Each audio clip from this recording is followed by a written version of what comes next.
Welcome to the self-learning platform by Dr. Sushma Singh. Today we start Unit 22, Fundamentalism. Is identity of secular and religious fundamentalism. Fundamentalism, either secular or religious, negates science and rationalism.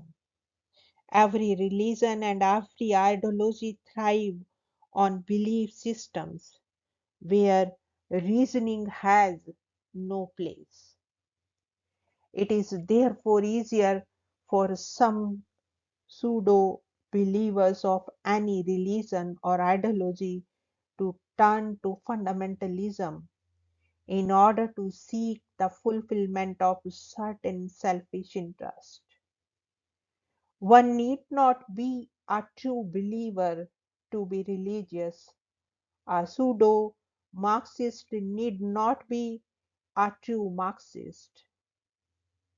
It is not necessary that one has to believe in God to be called religious. Many religions do not believe in a creator deity. Buddhism, in its original form, did not postulate a creator deity. Buddhist Japan has no word for God. Confucius preached, if Confucianism is regarded a religion, it is basically a system of moral code of conduct. So is true about Taoism as well. Mussolini and Hitler were no regular visitors of any church. No Marxist believe in God or, for that matter, in religion. Many scholars see in communism or Marxism almost all the features of a religion. The historian Tony P. says that a lasting contribution of Marx has been the historical reaffirmation of Christian moral conscience of Marxism. Saint Augustine emphasized this through Christian theology. Marx did it through socialism. Russell has also shown that Marxism has the structure of the religion. It has the Yahweh, which is the dialectical materialism, the Messiah, that is Marx, the elect, that is the proletariat, the church, that is the Communist Party.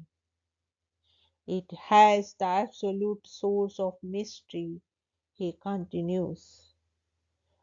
The dialectical materialism, the revelation in the form of historical laws and its deterministic unfolding, and also it has its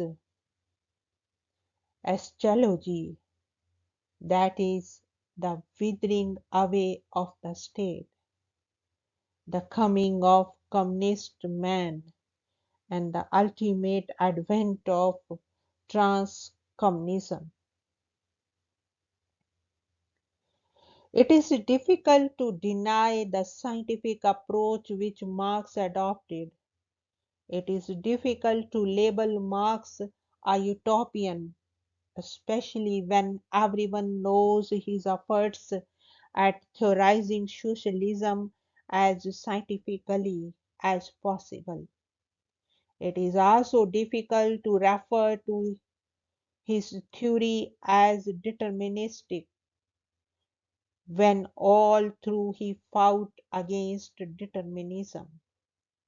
But as his philosophy came down to his followers.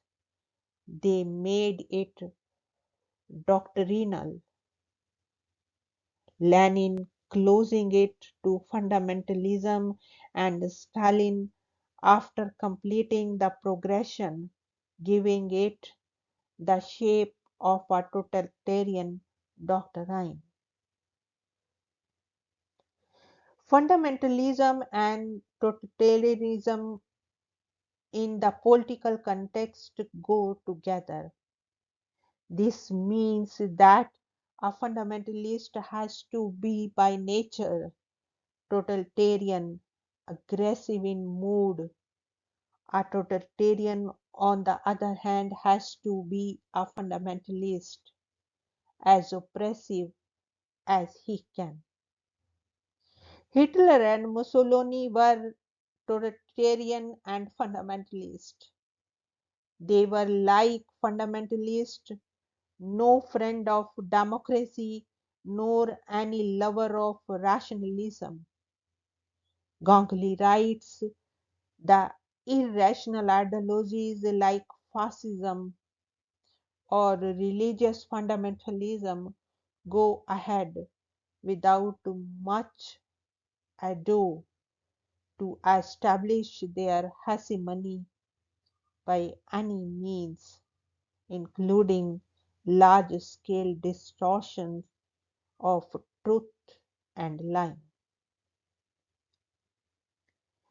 The rationalist ideologies like Marxism developed further doctrinal justification for lying and terror.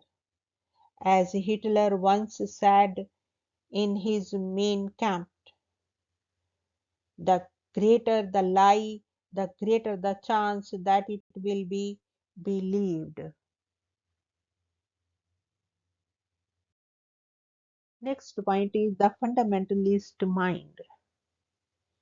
The fundamentalists are invariable doctrinaire. As such, they are essentially uncompromising. Their doctrine admits no contradiction, no qualification of what they think is the truth, no betrayal of the essentials, and no compromise with the enemy, making them anti intellectual. Fundamentalism, revivalist, and violence in South Asia. A fundamentalist mind is one that does not permit the idea of unintended consequences to creep in.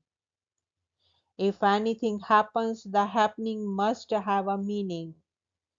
For a fundamentalist, the meaning is found in the intentions of the person who has caused the act. Narrow as his thinking is, narrowly as he perceives things. The fundamentalist never thinks beyond his own thinking. For those who think the other way, it becomes a moral matter for the fundamentalist to defend and furthermore impose his worldview over the opponents. The fundamentalists seek to attain support of the enemies, consolidating the bad people, as Burns says. The US fundamentalist Burns explains do not see themselves set against any array of different groups operating with quite different and often incompatible agendas. The fundamentalists have always been enemies confronting them, or enemies always confronting fundamentalists.